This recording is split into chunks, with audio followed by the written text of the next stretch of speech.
Oscar Piastri looks at the 2025 Formula One standings with remarkable composure. He leads Max Verstappen by 40 points, a margin that looks comfortable on paper, but behind that calm expression lies an invisible battle. Red Bull, after stumbling early in the season, has clawed its way back, not entirely cleanly. They've returned to the title fight through tactics that shook the paddock. One of them, the grid tape incident at the United States Grand Prix, indirectly hurt both McLaren and Piastri. A small disruption with big consequences. Yet what hurts more seems to come from within. McLaren, the team that should be Piastri's fortress, often appears to be looking more toward Lando Norris. Team principal Andrea Stella tried to calm the noise. "We're still in control," he said with quiet confidence. But in Austin, a conservative strategy call cost Piastri 23 crucial points. Stella's words sounded more like hope than conviction. Still, Piastri kept his composure. He knows the world is watching. "I'm still the favourite for the title," he said firmly, without arrogance. That confidence comes from a calm self-belief, the kind that belongs to a driver forged under pressure since his first days racing in Europe. But now the question isn't whether he's fast enough, it's whether that belief can hold against Red Bull's questionable tactics and a team dynamic slowly tilting toward his teammate. Before we dive into how he handles this double pressure, please subscribe if you enjoy stories like this.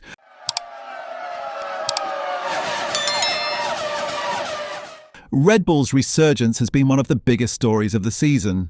After a sluggish start and a string of disappointing results, they took a risky route, continuing to develop the RB21 even as the 2026 regulations loomed. It seemed reckless at first, but now it's paying off. The car has become quicker, and Verstappen, as always, knows exactly how to turn it into a weapon. In the paddock, many call it the inevitable correction, a natural reset after McLaren's long domination. Once Verstappen rediscovered his rhythm, the championship began to shift. And amid that shift, Piastri had to learn how to fight a different kind of battle, one that takes place off the track. In modern Formula One, speed alone isn't enough. Politics, pressure, and psychological warfare often decide the outcome. The Austin weekend made that painfully clear. Red Bull was accused of deliberately tampering with Norris's grid slot. Not an outright rule breach, but a clever exploitation of the grey areas. Norris was the immediate victim, yet the ripple hit Piastri too.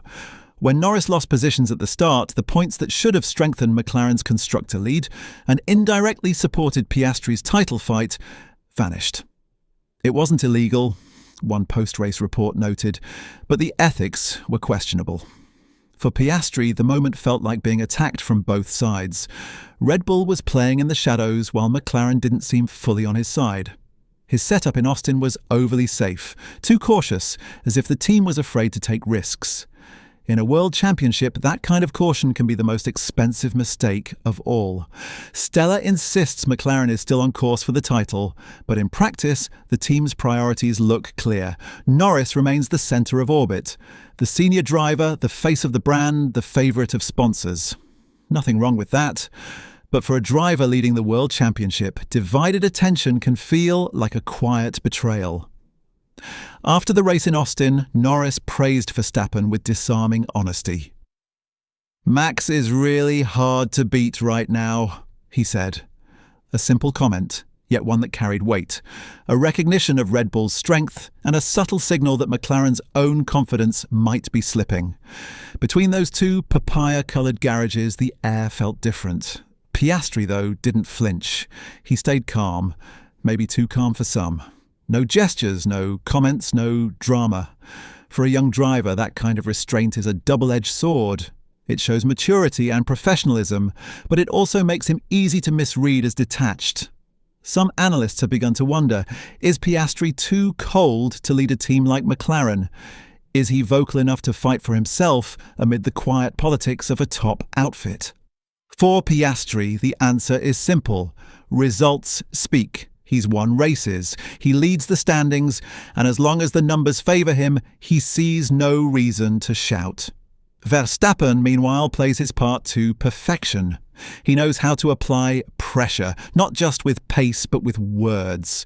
When asked about his comeback chances, Verstappen smiled and said, "Only idiots doubt me."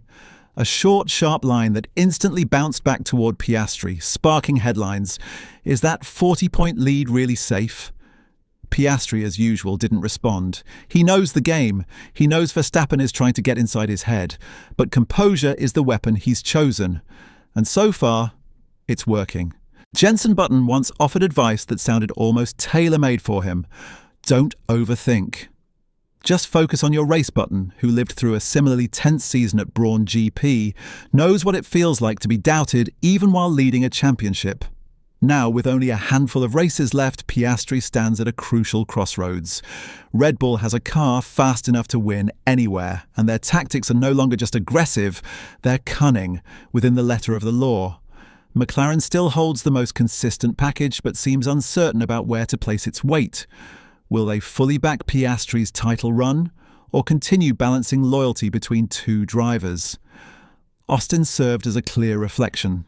Beyond the grid tape controversy, McLaren's technical disqualification added to a growing list of strategic missteps. Piastri missed a golden chance to extend his lead, while Verstappen used the chaos with the ruthless efficiency that defines Red Bull. If there's one thing still working in Piastri's favour, it's his calm. He doesn't get drawn in. He doesn't chase narratives, doesn't seek sympathy. McLaren's early season form proved that when everything clicks, they're untouchable. If the team can rediscover that rhythm, fast, clean, drama-free, Piastri still has every chance to close this season as world champion. His story so far isn't about explosive victories or emotional heroics, but about resilience. About a young driver learning that championships aren't won only by speed, but by patience, by surviving systems that don't always play fair.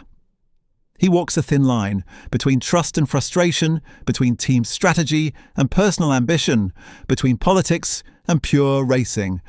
And amid all that noise, one thing remains constant: his calm. Whether that calm becomes the foundation of his first world title or the silence before a storm, only time will tell. But let's put it to you. Do you think Oscar Piastri has the mindset to hold off Verstappen and his own team's politics until the very end? Or will that calm finally crack under pressure? Tell us what you think. Drop your thoughts below.